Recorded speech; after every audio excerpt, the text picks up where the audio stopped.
உலக புகழ்பெற்ற வேளாங்கண்ணி புனித ஆரோக்கிய அன்னை திருத்தல பேராலயத்தின் ஆண்டு பெருவிழாவை முன்னிட்டு தமிழக அரசு சார்பில் கடந்த ஆண்டை விட விரிவான ஏற்பாடுகள் செய்து வருவதுடன் தமிழகம் முழுவதிலும் இருந்து விழா நாட்களில் கூடுதலாக 1050 அரசு சிறப்பு பேருந்துகள் இயக்கப்படும் என தமிழக அரசு அறிவிப்பிற்கு பேராலய அதிபர் இருதயராஜ் மகிழ்ச்சியுடன் நன்றி தெரிவிப்பு. நாகப்பட்டினம் மாவட்டம் உலக புகழ்பெற்ற வேளாங்கண்ணி புனித ஆரோக்கிய அன்னை திருத்தல பேராலயத்தின் ஆண்டு பெருவிழா வரும் 29ஆம் தேதி கொடியேற்றத்துடன் துவங்குகிறது. 10 நாட்கள் நடைபெறும் இத்திருவிழாவை காண இந்தியாவின் பல்வேறு மாநிலங்களிலிருந்தும் பல்வேறு நாடுகளிலிருந்தும் லட்சக்கணக்கான பக்தர்கள் வருகை தருவது வழக்கமான ஒன்றாகும்.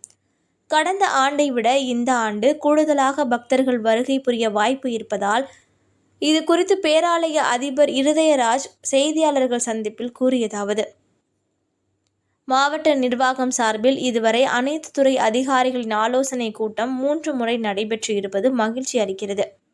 கடந்த ஆண்டை விட இவ்வாண்டு பக்தர்கள் எண்ணிக்கை அதிகரிக்கக்கூடும் என்பதால் முன்னேற்பாடுகள் பணிகளை தமிழக அரசு அதிக கவனத்துடன் முன்னெச்சரிக்கை நடவடிக்கை குறித்து தீவிரம் காட்டி வருகிறது.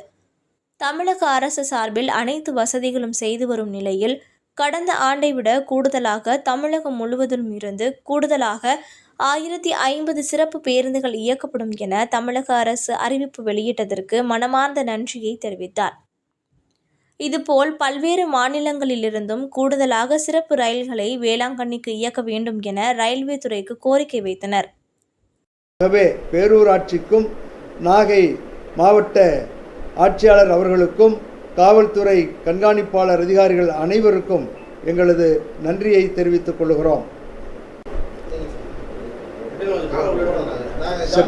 செப்டம்பர் மாதம் 29ஆம் தேதி கொடியேற்றத்து அன்று மிக அதிகமான மக்களை நாங்கள் எதிர்பார்க்கிறோம்.